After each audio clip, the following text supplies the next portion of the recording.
বুধিয়ক শিয়াল। জাৰৰ দিন, মাঘৰ বিহুৰ সময়ৰ কথা। ধান, মাহ, তিল, সৰিয়হ আদি শস্যৰে ভৰপূৰ। এগৰাকী গৃহিণীয়ে পিঠা ভাজি এটা খৰাহীত ধুনীয়াকৈ সজাই থৈছে। ওচৰৰে এজোপা গছৰ ডালত পৰি এটা কাউৰীয়ে চাই আছিল। তাৰ পিঠা খাবৰ বৰ মন গ'ল। সি কা কা কে কে কৰি মাতিবলৈ ধৰিলে। গৃহিণীয়ে সেইফালে মনেই কৰা নাছিল। কাউৰীটোৱে থপিয়াই এটা পিঠা লৈ গছৰ ডালত পৰিলগৈ। গছৰ তলতে এটা শিয়াল চুপচাপ বহি আছিল। কাউৰীৰ ঠোঁটত পিঠা দেখি তাৰ লোভৰ পানী পৰিল। সি মনতে ভাবিলে, পিঠা খাবলৈ বৰ মজা।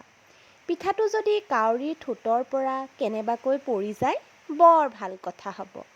সি এটা কৌশল কৰি কাউৰীয়ে শুনাকৈ ক'বলৈ ধৰিলে, বাহ, কি ধুনীয়া চৰাই! পাখিৰ কি চমৎকাৰ ক'লা ৰং! চৰাইটোৰ মাতটো চাগে কিমান শুৱলা হ'ব! তাৰ যদি এটা মাতো শুনিবলৈ পাওঁ, বৰ ভাল লাগিব। শিয়ালৰ শলাগ শুনি কাউৰী বৰ সুখী হ'ল। সি ভাবিলে, ইমানকৈ কৈছে যেতিয়া মই এটা গানকে শুনাই নিদিওঁ কিয়? মনৰ সুখতেই কাউৰীয়ে কা কৰিবলৈ মুখ মেলোঁতেই পিঠাটো মাটিত পৰি গ'ল। শিয়ালে তাকেই বাট চাই আছিল। শিয়ালে পিঠা লৈ খাবলৈ ধৰোঁতেই কাউৰীয়ে চিঞৰি চিঞৰি ক'লে, এই পিঠাটো মোৰ, নিনিবা। কোনে কাক বাধা দিয়ে?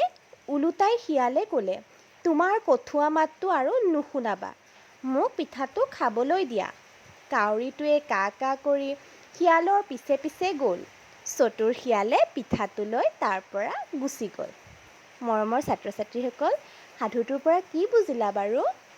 যে বুধিয়ক শিয়ালটোৱে আমি বুদ্ধিৰে যিকোনো কাম কৰিব পাৰোঁ, হয়নে নহয়? যিদৰে বুধিয়ক শিয়ালটোৱে কাউৰীটোৰ মুখৰ পৰা পিঠাটো কাঢ়ি নিলে, ঠিক সেইদৰে তোমালোকে যিবোৰ কাম সহজে কৰিব নোৱাৰা, কিন্তু বুদ্ধিৰ দ্বাৰা সেই কামবোৰ, টান কামো অতি সহজে কৰিব পাৰিবা।